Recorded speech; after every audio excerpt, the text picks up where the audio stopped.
Welcome to Aspects of Writing. I'm your host, James Kelly, and my co-host for today's show is Janet Corsi. Our guest is Janet DiTroia, and she is the author of My Eyes Are Open and My Heart is Open.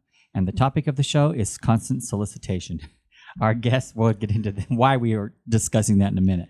Our guest is Janet DiTroia. And Janet, please tell us a little bit about yourself. Okay, well, I hail from the East Coast, been there about 20 some odd years. Then I moved to Pennsylvania, enjoyed that thoroughly, and now I am here in beautiful Vegas, loving it. All right. That's marvelous. So you went to school back in New Jersey then? Or, right, New Jersey, right? New York, but you're close. New York, okay. Same place, different boundary. Yeah. Just that's all. And I'm just curious, when did you begin writing and why? I began writing probably when I was age 47. I am now 58. And the reason I wrote is because I had a burning desire to just express myself and in the process be an inspiration for others to be able to speak their truths in life. Well, was it like when you were writing, are the two books that are out now, or was there something else you were writing? Oh, I've got a few books in the process, actually. Okay. Okay, so you write memoirs? Yes, I do. Why memoirs? You know, it's stuff that's deep in my heart, and when I attach the feelings to what I want to say about my life and the world around me, it just feels like memoirs are the way to go at this point in time. No one says it won't change, but that's where it is right now. Uh-huh. Did you find it easier to write have you written anything other than a memoir? Not at this point in time, no. Okay. So did you find it difficult or easy to write? Well, to tell you the truth, life shows us so many things that we want to say. And for me, it was like a pressure cooker. And when I finally hit age 47, I felt like the top just blew off and I had so much I wanted to say. It was like a faucet. I started out with journaling and then it got longer and longer. So it was a process. Mm-hmm. That sounds interesting. All right. Where can we learn about your work? And I know you have a website, and I want you to talk about that as well. Yes, recreateanewlife.com. And I have a blog now, recreateanewlife.blog. Okay. All right. And are your books available on Amazon? Yes, they are. All right. So Very good. How about Barnes and Nobles or any other place like that? You can get it on the publishers' websites too, depending which book, because I have a variety of different publishers. What is the website? The name of the website? balboapress.com. No, I mean for your For you. Oh, for me? Oh, recreateanewlife.com. Yeah, there we go. All right. Tell us a little bit about the books. Okay, well, the books are just, I would say, it started out as journaling, so they're short little stories, really impacting different areas of my life. So I tell the story. There's a lot of emotion in it, and you'll see that when you're reading it. But when you get to the end of the story, I show how I rose above what was going on in my life and how I'm using it to be an inspiration for myself and others. Okay. That's wonderful. And were you traditionally published? Let me see. Since I have a few publishers, one of them was traditionally published. My co-authored books are traditionally published. Okay. So you do write with other people then? Yes, I did. For those two books, I did. Okay. And so one was traditionally published, or two was traditionally published with the other person. And that was, what was her name? The other author? Oh, Tricia Andreasen. Okay. So with Tricia, those were traditionally published. Then the first book you had, how did you publish the first book? I did Balboa Press. I worked with. They are an offshoot of Hay House Publishing. Okay. And we're going to talk about that in a minute. And what was the second book? How did you publish it? I did self-publishing. Okay. Great. That's what So you've really experienced all three. Yes, I did. And our whole thing is about on constant solicitation. And we're going to go into that as well. But I do want to talk a little bit about your experience with publishing, because that's the number one reason most people want to hear what we have to say. Yes. So with Balboa Press, what was that experience like? I wish I could say it was really positive. Since I was a newbie at it, I just listened to everything they said, dot the I's, cross the T's, pay for this, pay for that. I just felt there was a lot of nickel and diming done. And I know they're a great company. They have some great reviews. It's actually mixed. But my experience is that it just cost a lot of money, and I didn't feel that I got the value out of it, truthfully. Well, and we were talking earlier, too, about how they usually, every time they want to do something that's a few $100s to change this, a few $100s to change that. And that's where it can start to add up over absolutely. time. Oh, my gosh. Now, when you self-published, how did you do that? it was such a streamlined process. I went through Amazon. They have their own publishing, and I just followed the steps. They make it so cookie cutter clean. You do one thing. If you don't want to finish everything the same day, you come back 3 days later, and it's streamlined. It's reasonable, and I felt absolutely no pressure to get things done. I did it on my timeline. And this was with CreateSpace or with Kindle Publishing? CreateSpace. Okay. And just so everyone knows, CreateSpace is going away, and it's going to be Kindle Publishing, but they're trying to mirror those two. Yeah. Both were owned by are owned by Amazon, so it won't probably be too great a difference in the process. The great thing is Kindle Publishing does ebooks as well, so you're into that, as well. And I want to share with you that if you haven't gone to Draft to Digital yet, you may want to go to Draft to Digital to get all your books, including the one you co-wrote, with Trish. What is her name again? Trisha. Yeah, with Tricia, you want to get those on Draft to Digital because they do ebooks, but they put it on all your formats that are out there, including Amazon, and it's an easier process. Wonderful. So you might want to consider that. The reason I wanted to bring up Balboa Press is because there's so many out there like Ex Libris, Author House, and we mentioned a few others. Several of them are owned by Penguin, and you were talking about how Hay House owns Balboa. Yes. And they're great if you don't know how to do anything, if you just need guidance, but you're going to pay for it. Yes, you are. And, you need to be prepared that probably that's going to be your most expensive outlet when it comes to publishing is through those Vantage presses. Absolutely. There are traditional publishers out there. There are people that call themselves traditional publishers, which I've done it as well. It's where you publish other people, but you're really Advantage Press. But usually if you can find an individual doing it, it's much cheaper because we're talking thousands you spent. Yes. As opposed to a few hundred. Yes. Yeah. And that was without the marketing. And I didn't even get the marketing piece. Yeah. And then you have traditional publishers out there who also will charge you several $1,000s just to get your book ready to go before it goes to marketing. And so, you really have to do a lot of your homework. But my advice is if you don't have a real, true traditional publisher and if you're not having like getting an agent or a manager, your best bet is if you really want the work out there is just go out there and self-publish. Yeah. And it's just like Janet was saying, it's easy enough to do to go out there to either CreateSpace or Kindle or Draft to Digital, or there's a few more out there, Smashwords, and get the book out there yourself. These places don't really charge money to actually do it. Right.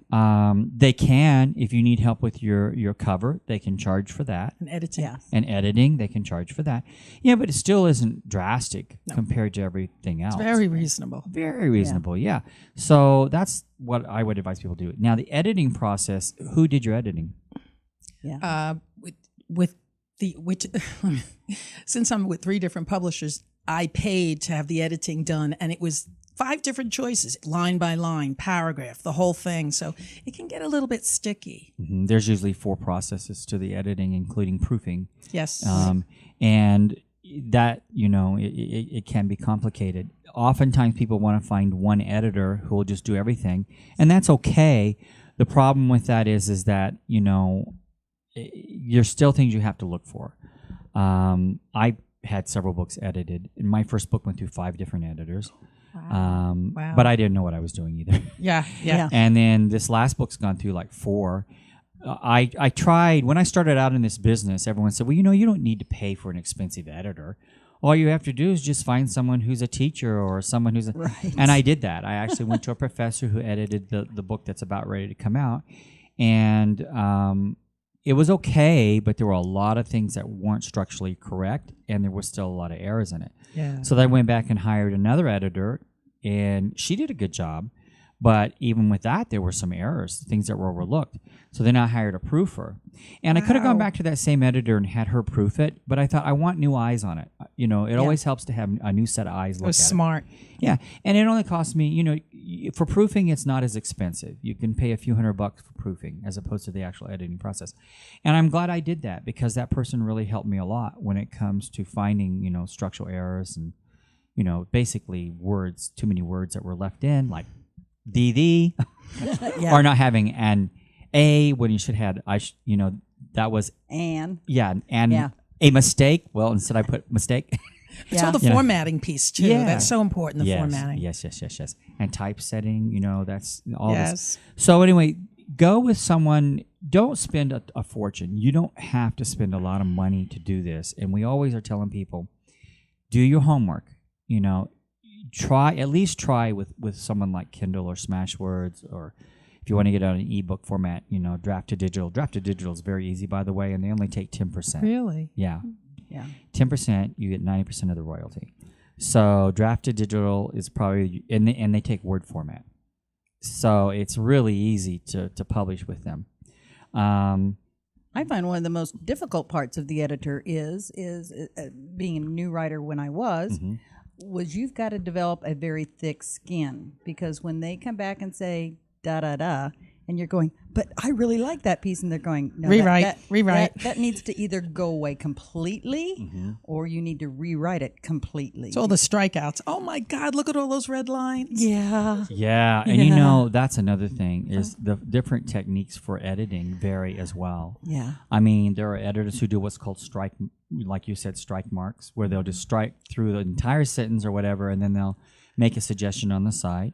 Then you have the ones who do what's called colored words. So they'll format in colored words, and each color means a different thing, and that can be a little difficult. Yeah. I prefer the editor who just changes it and lets you know on the side they made this change. Me too. And then you can go back and say, I didn't like that, or I don't like that change. I want it the way I wrote it, or what your new thing is. I like that. I didn't have that. I had all the strikeouts. Yeah. So I've gone through all those processes.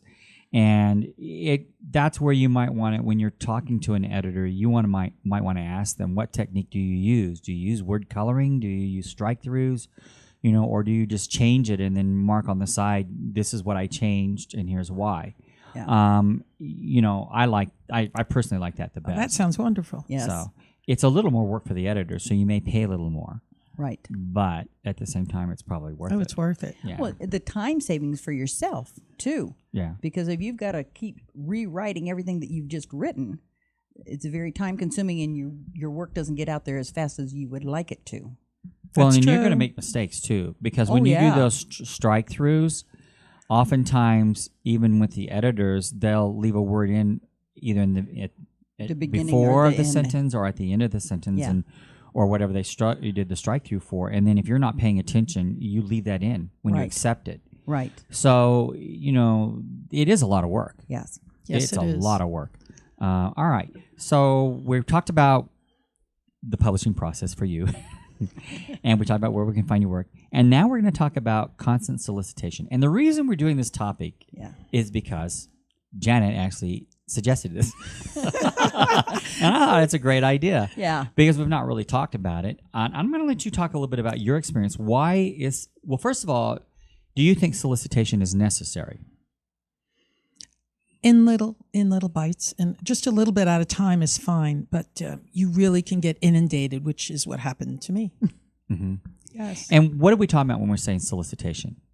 From my experience, it's someone calling up, let me help you market your book. Let me show you effective ways you can put this on social media, just offering you lots of ideas at very high prices. And they're very persistent. And no matter how much I say, please, could you take me off your list? I'm still on the list. And now they got my email. So I'm getting it through email also. Yeah. And it's really important, no matter what you do in the writing process, this is going to happen. The more you put your name out there, the more solicitation you're going to get.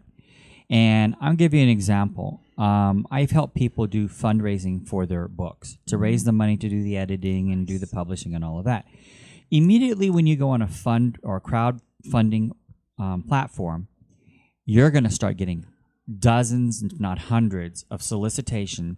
You'll get people who'll say, for $5, I'll add you to my Facebook page and put it out there. Right. Yeah. But that doesn't guarantee anyone's going to come in and fund your project. That just means they Right. just made $5 off of you. Yeah. And it doesn't sound like much, but if you figure several thousand people go out to these crowdfunding places every day, It adds up. if you get just 100 people, you've already made $500. Right. So, and a lot of people really fall for that.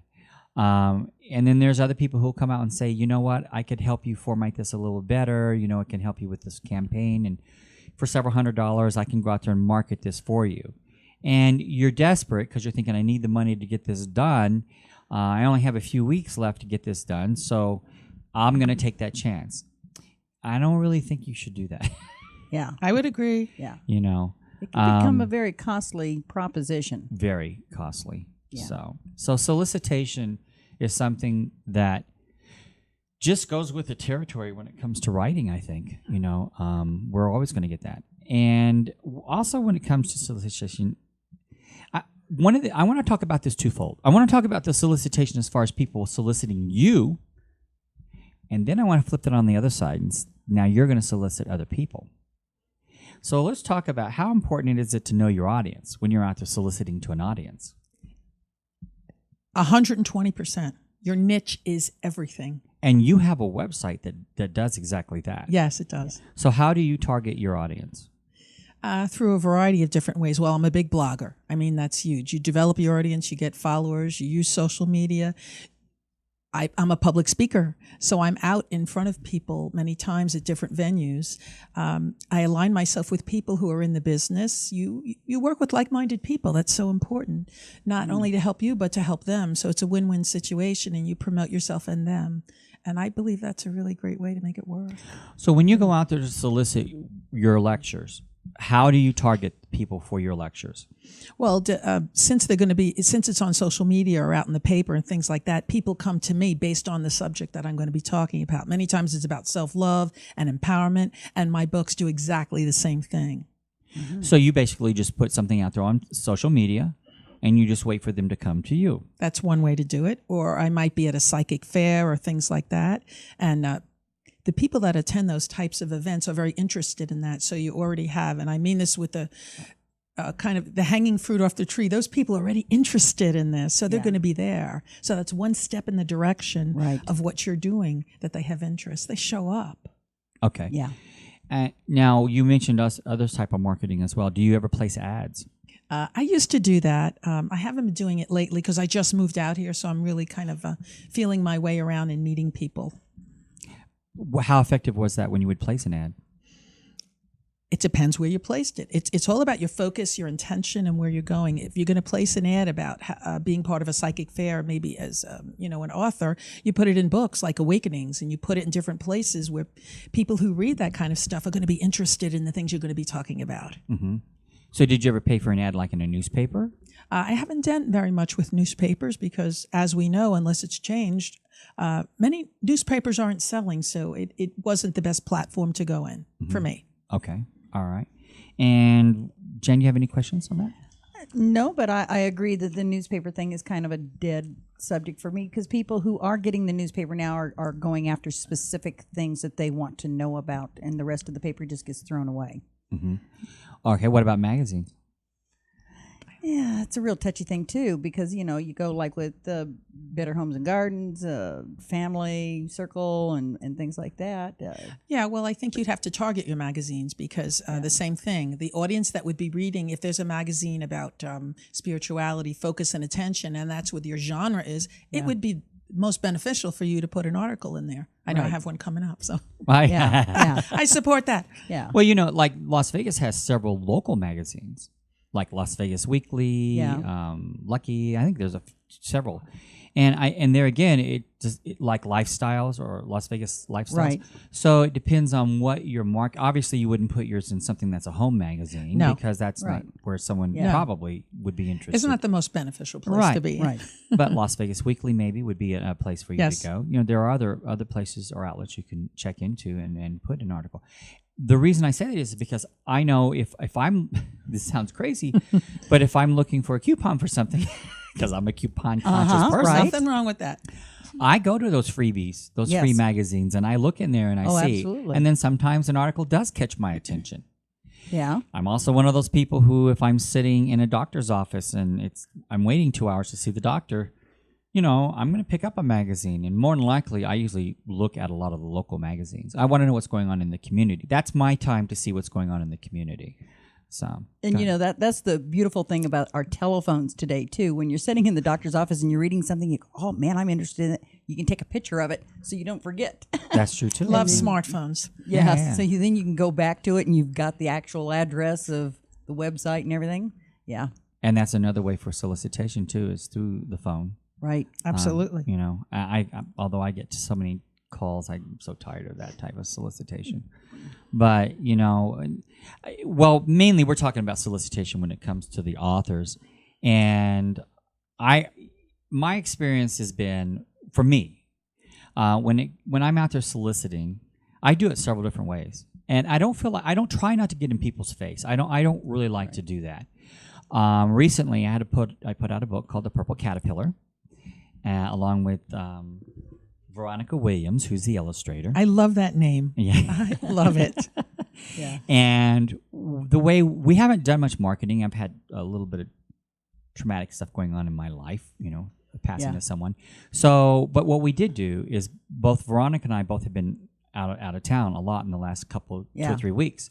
So I printed up like 400 cards that basically just had the picture of the book on the front, gave a little bit about the back and what it was, what we're trying to do. And Veronica, on her way to California, passed out like 200 of those. Yes. I, on my way to Oklahoma, passed out about 200 of those. And then in addition to that, most recently, I printed up a few of I call them proofs, in my office. They're just comb bound as opposed to perfect bound. Because if you get them online, they are perfect bound. But I did some comb bounds because they're easy to do in the office, and you could do them at home. And they look just as good, other than the fact that they're not perfect bound. And I then insert those cards inside those books, and I drop them off at doctors' offices, or dental offices, Pediatricians. Pediatricians. Yeah. Just started doing that, so it'll be interesting to see. Smart move. I do know that on my trip, just the day before I left, I dropped off 2 or 3, and we had 3 sales. So. It doesn't sound like much. How fabulous. But we don't know what's going to happen the rest of the month if they stay in that office. What will happen? It's baby steps. It's baby steps. Right. Yeah. Right. But those are tools that you can come up with and learn to use to solicit, your work. And I know we talked about how we're constantly being barraged with solicitation, but at the same time, it's our job as authors to go out there and solicit as well. Absolutely. So it is twofold. We may not like it, but then we have to do it too. Yeah. A lot of people will use campaigns with emails, and it is really tricky to know what to do when it comes to emails. It depends on what you're soliciting, Yes. and you really need to be careful. I recently helped someone launch a funding page, and one of the things I told them to do when they go out there to solicit people to come and donate to their book was, whatever you do, wait until the funding site is up. But if you go online, sometimes they'll say you need to do a pre-campaign. My advice with that is not really. Because if you're sending out someone who's going to be interested, they're going to be interested when you send it out. And that's exactly what happened. This person sent it out. The people who did go and look came back and said, but I don't see your funding site. Where am I supposed to donate? And the thing is that why would you do that when you can do that when the site's up anyway? Right. Because now they're going to think, what's he up to? So, when you're soliciting, think about all those things, like how is this going to be perceived, and, when you're writing someone. Email campaigns are great. They really can be really good. And there's like MailChimp that can help you with that, Constant Contact. But you need to be aware that with companies like Constant Contact, there are some companies that actually have their programs set up to where they won't accept those. Really? Mm-hmm. So, and I found that out the hard way as well. I used to market other authors, and I would send everything through Constant Contact. And there's one company, I won't mention the name, but there's one bookseller that they have their program set up to where they don't accept those because they get bombarded with those every day. So you got to learn all that when it comes to solicitation. So anyway, main thing is that when you're out there soliciting, understand the market, understand how it works, which it's by trial and error. So many times it's by trial and error. Yeah. But main thing is that now, what I want to tell you this person did do, after that, got the funding site up. Now you go back and you solicit to the same people again. And they already gone to your site and they already saw there was no site.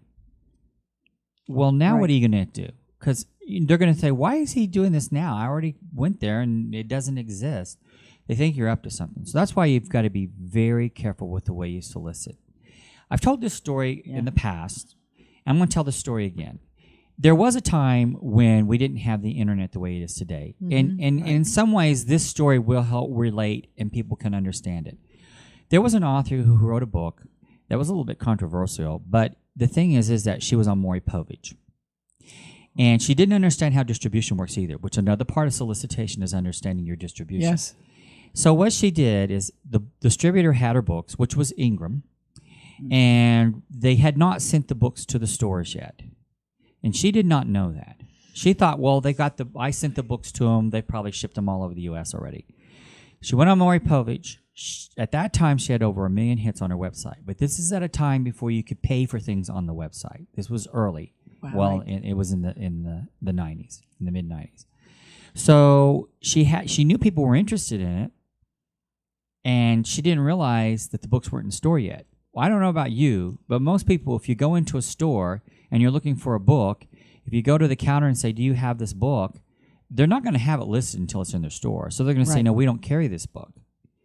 And then if you go back 2 days later and they tell you the same thing, you're probably not going to go back again and ask for it again. Right. No. And that's exactly what happened to her. Oh. But she didn't know that. So 3 months goes by. She's now going to be on Howard Stern. Wow. So she's doing a show on Howard Stern. And again, she gets inundated with, on her website with all these people coming to her website. And guess what?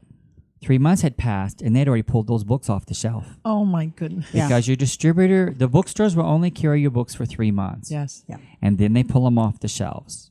And in her case, the sad story is they ripped the cover off.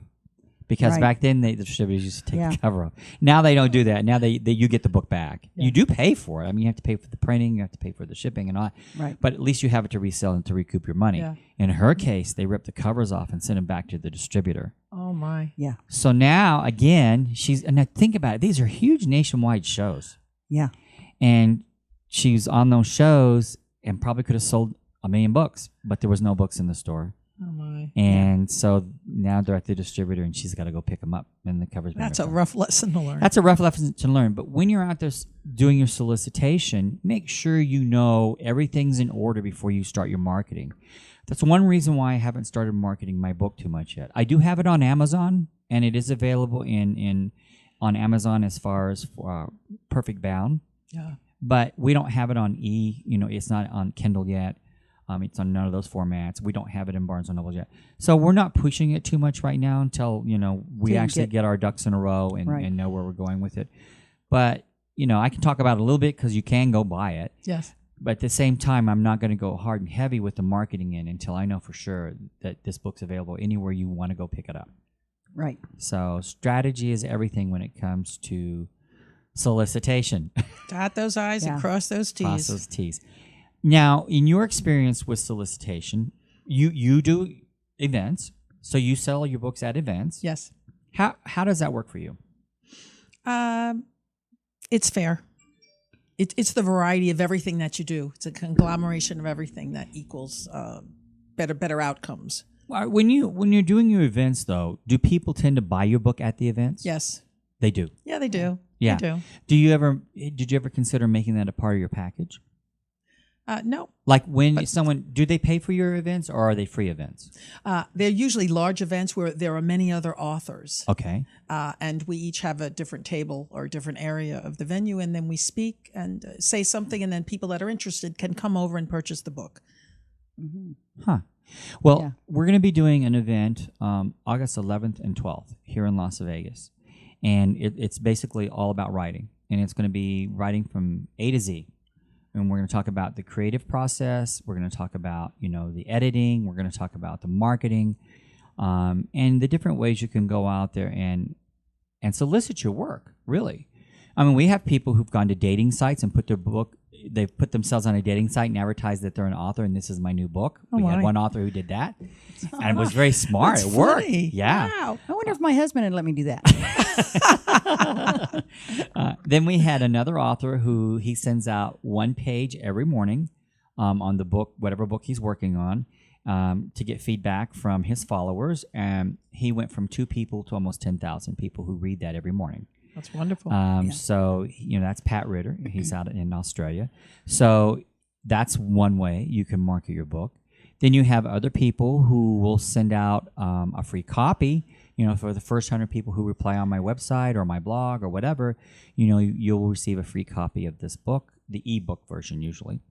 So there's a lot of ways to go out there and solicit your work and get attention to it. Sometimes people will go to Facebook or wherever and they'll put like one chapter, to entice people to possibly. Yes, I've done that. Oh, you have? Okay. So there's a lot of ways of doing that. In fact, I think even with Amazon, they offer services like that Yes, as they well. Yeah.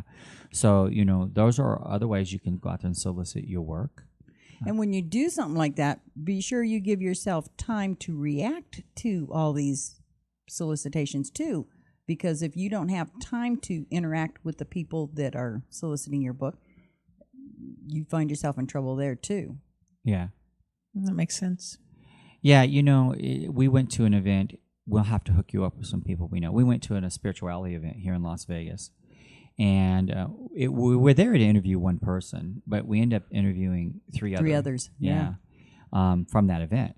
And it's interesting how a lot of people think that radio is the best way or television is the best way to solicit your work. And everyone needs to understand when you do need to do this. You do need to do radio. You do need to do any appearances you can possibly do if it's through television. If you get a chance for an interview in a newspaper or a local interview, like The View is something that's in different zip codes all over Las Vegas. You want those interviews because those are things you can note on your website that have their accomplishments. Yeah. So you always want to have an event page so you can list your events and what you've done. But the people need to understand going on radio doesn't necessarily sell your work. What it does do, it makes people familiar with who you are. Right. So that when you are doing an event, if they've heard about you, then they go, oh, I heard of that person. And that means something. So it's always good. Never pass up. I always people never pass up an interview. I mean, I've had a few I wish I hadn't done. Agree. But at the same time, you want that recognition. You want the word of mouth recognition of, oh, I've heard of that person, or I heard them on that show. You do need that. Everything's an opportunity. Everything's an opportunity. And shows like mine, we do have terrestrial stations, but we're also basically a podcast, which is we're on the internet. We're all over the world. And what I've discovered, because I interview authors from different parts of the world, and it's interesting how this works because, until I started interviewing authors from other areas in the world, like Australia or Great Britain or New Zealand, I really didn't understand how the market today is one world. It's one market. Right. You have people like Pat Ritter, and I forgot the other gentleman's name that we just recently interviewed from Australia. But their books, their greatest audience is the U.S. Right. And then the second greatest, and then you've got Great Britain as their next audience. And you'd think it'd be Australia because that's where they're from. Where they're from, yeah. So, keep that in mind when you're out there soliciting your work. That's why you want to do radio, especially I really feared the internet when I decided to do this because I was on a local radio station and I thought local market's the best. But unless you're syndicated nationwide on a local market, you really are targeted to one group of people within one city. Yeah. So having an audience on a podcast, and I'm saying this to all authors, you don't want the word podcast to scare you. Right. You actually need that as much as you do a local station. We tend to think that local means, oh, it's live. People are going to hear me on the local station, and you are. But you want to target millions of people. You don't want to target just a few thousand. And that's what the advantage of going on podcast are. So I'm basically saying, here's for the podcasters out there like myself. You want to go out there and get your word out there and let people know who you are and give them a... And another point to this, too, is because I've done several podcasts for, very fortunately, for several different radio groups. If you have to do a podcast at 3 o'clock in the morning because you're doing a live show that starts at 6 o'clock in the morning somewhere else, set your alarm, get up, get ready, have your coffee, and be wide-eyed and bushy-tailed at 3 a.m., even if you got to go to work at 7 o'clock in the morning. But be ready to do it. Be prepared. Be prepared. Yeah, you don't pass up that opportunity. Right. When I have an interview coming up in the future with Pat Ritter and then with Christopher Lakin. Christopher's in Great Britain. He's in a time zone that would be evening when we're on here. Right. And then, you've got Pat who's in Australia. He's on tomorrow. And he's on in the next day in the morning. Yeah. So, to coordinate that. Yeah. But you know what? We all do it because, I want the interview. So I'm going to be available when they're both able to come on to the show. Yeah. And that's what you have to do. Not just for a lot of radio shows, it's a set time. That's it. I'm very fortunate. Most people know I pre-record my shows. And I do that for this reason, because I want to accommodate authors. I want to make it easy for them. I want the interview. I'm not going to pass up someone because their schedule will never meet mine, and we thank you very much. Yes. Well, I really think it's important. And that's one reason I think I'm starting to get an international audience, because I'm willing to interview those authors who it may be the next day in some part of the world. Yeah. We interviewed Cher Chisney. And Chisney, she's she's actually from Australia, but she was originally from China. But, Yes. her time zone was different. So we had to accommodate her, And we did have a case, too, when we were on live on KLAV, and our guest was in Hawaii, and he didn't know what time it was here. Right. And so he wasn't live. No. And yeah. that was sad. And with a podcast, you've got the time to make the calls and make sure everybody's on the same page at the same time. Yeah. So when it comes to soliciting your book, don't be afraid to go to a podcast. I mean, today with the internet the way it is, and understand that most podcasts today also play their show on iHeart or iTunes. Right. We have several outlets. We're also on Livestream and Tiki. We're on Roku TV. Because a lot of shows will also videotape their shows today. Yes. Like I know when you came on today, you didn't know you were going to be on video, but you are. Yay! You're going to see yourself on the screen. Yeah. But so that's why take every opportunity possible when it comes to soliciting your work. Absolutely. You don't pass up anything, and you don't know who's going to see that in the future. You don't know where that's going to. This is lead true. you. Yeah. We had a gentleman on 3 years ago, and talk about solicitation. His name's Stephen Murray. And he wrote several books. Jan, can you help me out with the books that he has written? Oh, Chapel of Eternal Love and Return to the Chapel of Eternal Love. Right. Then he has a new book out, and I can't remember it right now. But Murder also on the QE2. Yeah, Murder on the QE2. Yeah. Wow. Yeah. So, but when Stephen came on the show for the first time, he doesn't mind us telling this story. Yeah. When Stephen came on the show for the first time, he did not have Facebook. He had no social media at all. No, had no website. He had no author website. He had a personal website. Yeah. And so what he would do, I asked him, where can people go to learn about your book and order it? I figured he was going to say Amazon and Barnes & Noble. Yeah. He says, well, they can go to my personal website and they can send me a check or money order. Yeah. Okay, then. But he did okay even doing that. But the funny thing is that he didn't know until after the show was over. We talked extensively about what he should be doing. 3 years later, he's got his third book out, because that was his first book. He's got a third book out, and he's like the guru of marketing in Las Vegas. Oh my God! I love it. Yeah. Not only are I'll have to talk to him. his books are fabulous. But let me tell you what he does for solicitation. He actually goes around. Well, there's two people I'd like to mention: Vicki Ann Bush Yes. and Linda Stiles Fox. They created what's called the Coffee House Tour. Uh-huh. They actually created this tour, and Stephen's part of that, but they created it. And what they do is they line up these different coffee houses, and every month they go to a different coffee house. Not necessarily a coffee house. It could be a restaurant or a bistro, or in some cases it's libraries, or it's the independent bookstores. But anyway, they do this, it's the Coffee House Tour, and they take you sign up as an author with them in advance. She's already booked through next year, so you wouldn't be able to get on board until after January. And if you're interested, you let her know, and then she'll sign you up for different weekends. and they do the coffee house tours. What Stephen has done is he created a thing where they go to senior citizens communities. Yeah. And they actually go to these senior citizen events. And every month he hosts 5 different facilities, I think now, where the seniors It's nice. are there. And you know what's neat about that is that the seniors really enjoy it. Yes, they do. And they do buy the books, believe it or not. But more importantly, they may have someone there visiting them who's going to be there at that event as well. Yep. And that's every month. That they is do so that. touching. I love Yeah, that. it's I really great. like It's that. really great. You would really like that. Oh, yeah. We'll hook you up with Stephen on that one, because I know you really like that. Then there's Nancy Nelson, who is also wrote a book on Blue River Alzheimer's. Apple. She does poetry, but she created an event around Alzheimer's because she has Alzheimer's, and that's where she started writing from out of that whole event.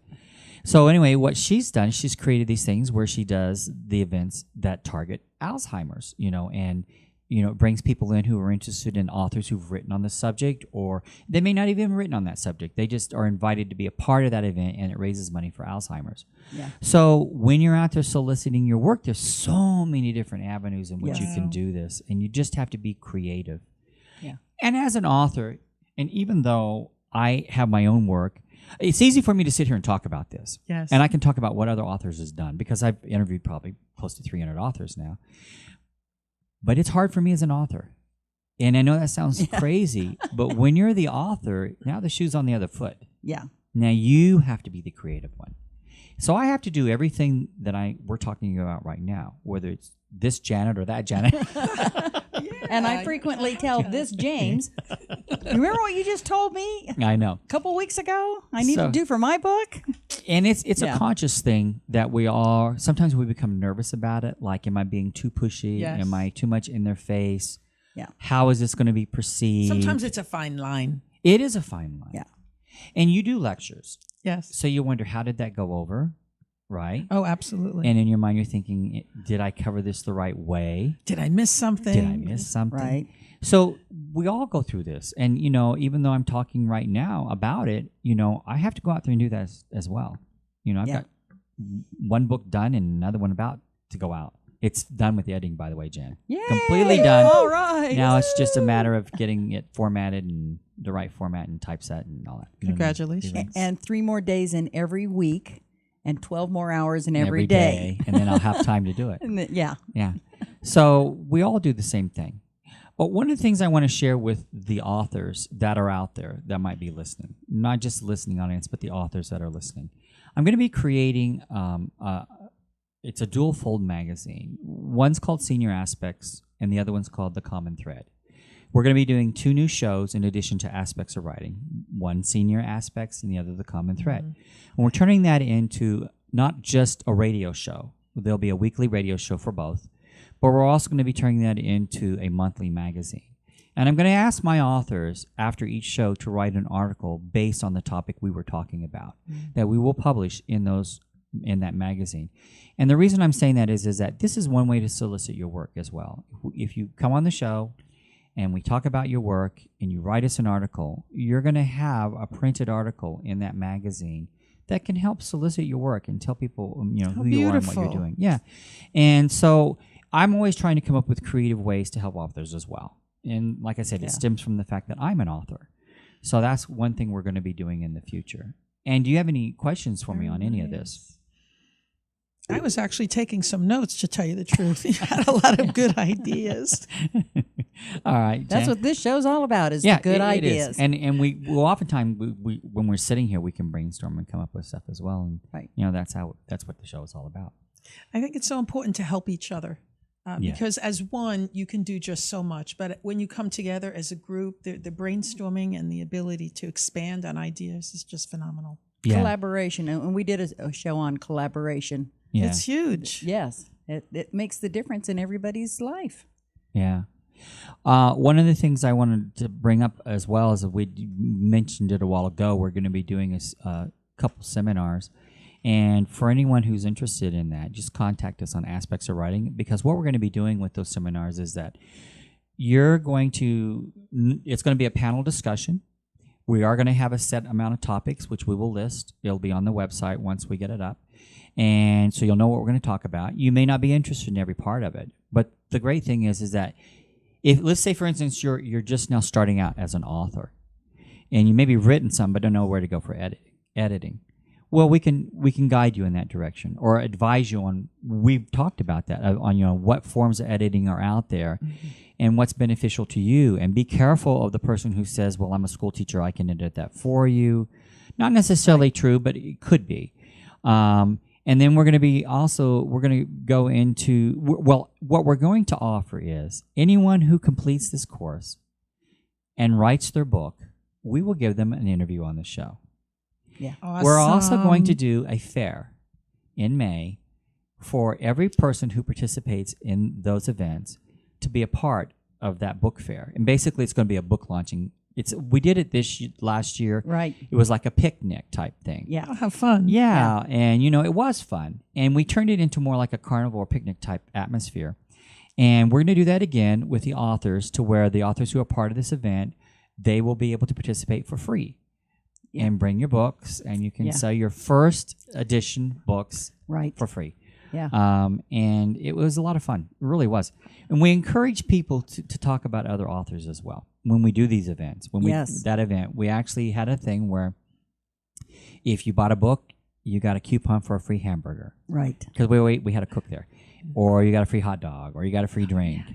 And that's right. You were there. That's right. You were there, That's where I Janet. met everybody. Yeah, that's right. That was fun. Yeah. And so, the thing is that it encourages authors to help each other, because if they bought your book, they can say, if you want a free drink, go over there and buy their book, and you'll get a free drink. I mean, and that's why when it comes to, and that's a form of solicitation. Absolutely. Yes. But it's a way of helping each other in the community. And I think that's one of the things I don't see a lot of when it comes to being an author. Is like Vicki Ann and Linda Stiles are doing that with what they're doing. Stephen Murray is doing that with what he's doing. They could just do their books and say, forget anyone else. But they're not. They're helping other authors. And I think in this industry today, when you have 1,000 authors published a day in the world, 1,000, it's a tough market. And if you really want to get your word out there, if it's something positive, like I really do believe in my children's story, The Purple Caterpillar. It has really good messages for kids today, and really for adults as well. Yes. I have a 65-year-old who bought this book and said she reads it now every night before she goes to bed. Oh, how sweet. Because it's heartwarming. It is heartwarming, and it's about prejudices. It's about bullying. It has little messages that are written in there that kids can understand, on how we conduct ourselves as a society. But the main thing is that when you're, what I was trying to say is that what we want to do is we want to work together as a community of authors to help each other, right? To let people know about our works huge. and what we do. And it's so important. And it's really a smart way of soliciting, I think. And the thing that I've gotten out of it, too, is I've changed genres now of what I enjoy reading about 6 times in the last 2 years. Really? Yeah. I was a big romance novel reader, and now I'm into everything. That's great. And it's because of the authors we It's meet, because of the authors. Yeah. Yeah. We had 2 young ladies who showed up at the event who, they were so nice. They're so cute. Haley and Marissa. And they have their own podcast as well. And what they did is they bought 5 different books each, of the people who were there. And it's because they want to expand their horizons. They want to expand, what they are used to doing and seeing. Yeah. We were talking to Russell Holbrook. And what is it? He writes bizarro fiction. Yeah. And, I didn't know what bizarro fiction was. I was just going to ask, what is that? Yeah. Is that a term he created, or? I think it is. I think it is. But it's kind of like, did you ever hear of the play Evil Dead? Yeah. Okay. I at first didn't think I would like Evil Dead, but it is funny. They actually had the play here in Las Vegas at Planet Hollywood. Really? And that was hilarious. That play was hilarious. So that was the first time I saw it. I used to have a different show, and I used to go backstage and interview people, and that's why I had to see that show. And I thought, okay, well, I'll go do this because it's my job. But I really thought that was so much fun. And that's kind of what he does. He writes bizarro fiction. And we had someone else on who writes completely, 180-degree difference. And it was fun to have them on because they write in 2 different genres. Right. And she was interested in what he was doing afterwards. And he was interested in what she was doing afterwards. Because, it is fun to discover new works out there. We don't know what we're going to really like. If we say, well, I wouldn't like that, how do you know if you didn't read it? Right. Or how do you know if you didn't see it? That's how do you know right. if you didn't taste it? You have to try new things. Yeah. If you don't try it, you don't know. You know? It's already a no, right? It's right. So, that's the fun part of what we do too. Yeah. And getting to meet all of these authors is so cool, because then you really do get a feel for a whole different genre of reading that you wouldn't have before. And that's what I like about the solicitation aspect of what Stephen does, Vicki Ann does, Linda Style Fox does, is that they invite people who think, well, I'm only going to enjoy romance, to listen to what someone's talking about when it comes to their book, whether it's, Steampunk. Steampunk, I love it. bizarro fiction, children's stories, Yeah. science fiction. Maybe something you're saying when you're pitching your work is going to entice them to want to buy that book and read it and see what it's about. Makes perfect sense. Yeah. So we have to keep all that in mind when we're soliciting. And the beautiful thing about the whole thing is, too, if you go to a bookstore, you go to the area of the reading that you want to read. You're not going to go to the other areas of the other No, you have a mission. genres. Right. But you come to this and you have all of these people sitting next to each other, and you go, now you're in the entire bookstore is surrounding you. Yeah. So you do get the opportunity to see all these different things and hear these different stories. And then it becomes so much more fun. And when you know who the author is, you've actually talked to him, and now you've read his book, now you can really get into it. There's a connection. Yeah. I actually, one way I'm soliciting this children's story is I take the same cards. I'll go into a Walmart or someplace. I'm probably not going to like hearing this, but Oh, well. I'll go to the book section and I'll leave a card sitting there. Yeah. In the book section. Or if I see someone in the book section, and especially if I see them looking at children's books, I'll say, "Oh, hi, my name is James Kelly. I'm the author of this new book. Just thought maybe you might be interested." So you don't know, That's right. Solicitation can be right in your face without being pushy. Right. I just had a thought. What about if you go to the children's hour in the library? They're always looking for different people to read. And if you Right. work out talking with the main librarian person, and then read your book there and present it to children right there. A Yeah. group of children. We're actually going to have someone on later on today with Sue Montgomery and Two Bears Medina, and they wrote a book called Itchy the Goat. And they do that. They actually go to the schools, and they're invited to the classroom, and they sit there and they read the book. Yeah. And then, of course, it's smart because the kids like the book. They're going to tell the parents. The parents want the book. Right. So, it is a good way of doing it. But that's exactly what they do. They actually go to the schools and they sit there and read. We haven't done that yet because we haven't really marketed this book yet. But, that's an idea. That's something we'll probably do. I'm going to have to talk to Veronica, the illustrator, and get Veronica involved in this. I think she'd be better at it than I am. I think Kelly would be excellent. And Kelly would be, that's true. You can get someone else to do it. You don't have to do right. it. That's true. They're just reading it. Yeah. So that would be a good idea, actually. Yeah. So anyway, those, but it is solicitation, and we really, when you and I came up with this, and I'm talking to Janet DiTroia, we actually thought of it as far as we get tired of solicitation. Yes. But in a way, we have to solicit too. Yeah. It's our job. So you do wonder if people say, "Oh, I'm tired of hearing from this person." Well, what it is, it's some of the same Yeah, people. I know. Yeah, I know. That's one thing I don't do. When I tell people to go out there and solicit something, especially with crowdfunding, I'll tell them, when you're crowdfunding, you don't want to be in their face every day. No. You let people know that you're out there trying to get your book off the ground and what you're trying to do. And you do it maybe once a day. And you only do that for like 2 or 3 days in a row. And then you skip a few days because people do get tired of hearing from you. And they'll just tune you out. Or they'll just put unfollow, or they'll just click, Right. no post. And so don't do that. You don't want to go out there and be pushy with it and be in their face. You really need to take a stand back approach. Let them know about it. Wait a few days. Go back and let them know again. But never be pushy until the last couple of days. And then maybe rev it up a little bit. Deadline. Yeah, rev it up a little bit, because now it won't matter if they don't if they unblock you or block you or whatever anyway. Yeah, Because yeah. I thought you were going to say black. yeah. So, but yeah, you got to be careful with solicitation and how you're handling it. And that even includes when you're out there sending out your press release. I tell you how it works with me. I get solicitation all the time. In fact, I have emails I've got to go back about a month now and look at for people who I'm booking for the show. I really have had a lot going on, so I haven't had a chance to get to them. But I am going to go back and do that. And the thing is that it's okay to solicit one time because we don't always have time. There's things going on in our lives too to book someone right away. I do have one gentleman who said, I think you forgot about me. I wrote you 2 weeks ago. And that's okay. I don't mind that at all. But what I don't like is someone every day because when you're booking something, and it's true for writing articles too in the magazine, I've had people who I've written to for an author to write a little bit up about them in the local magazine, and it may take them a month to get to you. Yeah.